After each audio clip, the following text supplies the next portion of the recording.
insanlar illərlə, nə bilim, bir əziyyətlə pul yığır, toplayır ki, gəlir məsələn, neçə ilin sonunda bir ev alacaq. Bəzən də MTK bir evi bir neçə nəfər satır.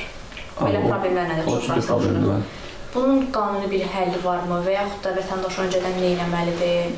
Həmin MTK-nı bəzən də tutaq ki, həbs elədilər. Amma vətəndaşın pulu yenə də arada gedir.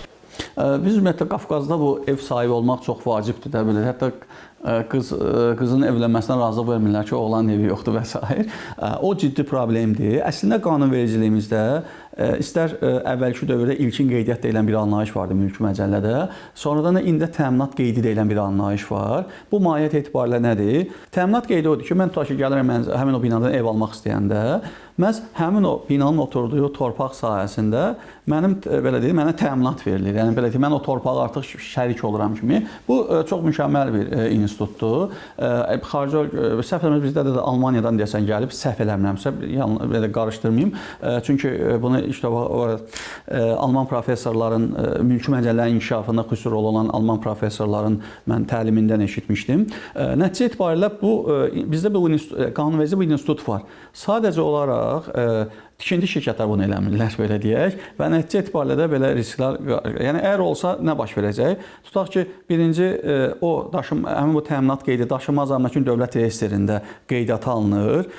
Digər bir ifadə ilə belə deyək də BTİ deyilən idarədə daşınmaz əmlakın dövlət kadastr və dövlət reyestri idarəsində qeydiyyata alınır və sabah artıq tutaq ki, bir yer üzrə mənim hüququm qeydiyyatdan keçibsə, Nərmin xanım gəlsə də onu ala bilməyəcək də, yəni o qırmızı yanacaq.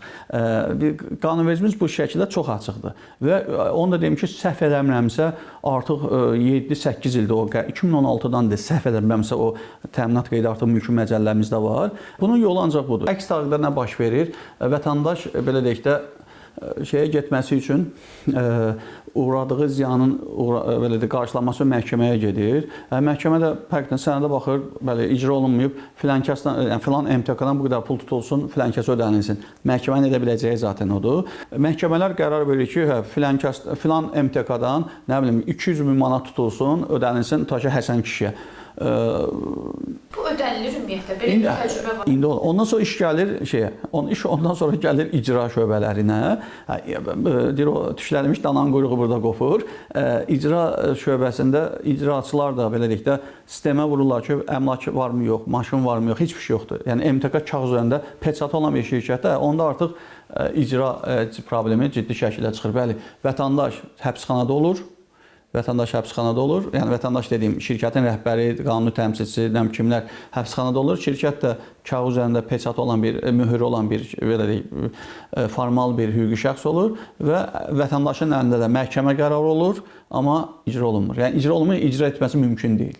Və indi buna görə də bəzi Bəli, ona görə bunun ancaq yolu düşünürəm ki, indiki məqamda həmin o mülki məcəlləmizdə olan təminat qeydi institutunun artıq heç olmasa yavaş işləməsindən başlamaq ki, o olsa, yəni prosedur olaraq işləsə, düşünürəm ki, kifayət qədər bu kimi suallar artıq aktuallığını itirər.